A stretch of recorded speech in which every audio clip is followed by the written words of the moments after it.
Hey, can I take just a few moments to talk to you about God's perfect will for your life? You know, that word perfection, it's something that I think we really struggle with as human beings.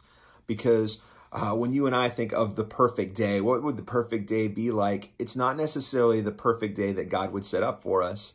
It seems to be different than that. When we think about marriage and a perfect marriage, we want to think about no conflict and man, it's just going to come easy and that's okay. But that may not be the marriage that you and I need in our life. Our job, we think about becoming a leader and reaching the top of the goals in that position that we have. But maybe that's not what God needs us to be able to have for him to do what he wants to do in and through us. Jesus himself wrestled with this very thing in the Garden of Gethsemane in Luke chapter 22, verse 42. He said, "Father, if you're willing, take this cup from me, yet not my will, but your will be done." God, what you want to do in and through me is so much more important than this perfect ideal that I've built in my mind for today or this week or this season in my life. And we look at men and women in the Bible. You look at Joseph, and you wouldn't say, well, his life was perfect. I mean, he was abused by his brothers, thrown down a well, sold into slavery, falsely accused and imprisoned.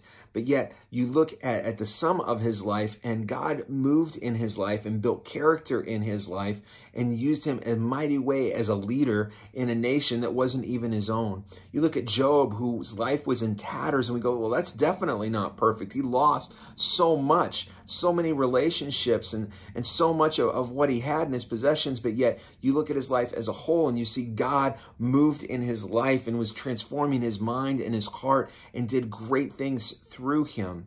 And then you look at Paul, and there's not a guy who probably did more for the gospel other than Paul, maybe Jesus, but Paul did so much, but yet he endured so much. He went through so many challenges as he walked out his relationship with Jesus. So maybe that job that you have, maybe you think it's not perfect, but maybe it's doing the perfect thing in you. It's building patience. It's building Christ's character. That loss that you experienced this year in a family member or a relationship that fell apart and you're going through this season of mourning, maybe God's making space and room for a new relationship in your life that he's wanting to bring, or a deeper relationship with him that he's wanting to do in your life.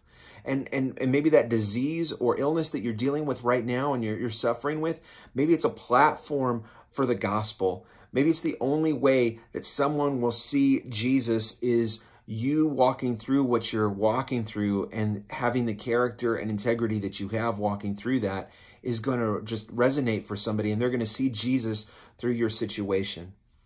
Today, let's push and let's make sure that we're not shooting for our ideals of perfection, but we're allowing God to use the things in our life to do the perfect work in us and through us. That's today's Ministry Minute.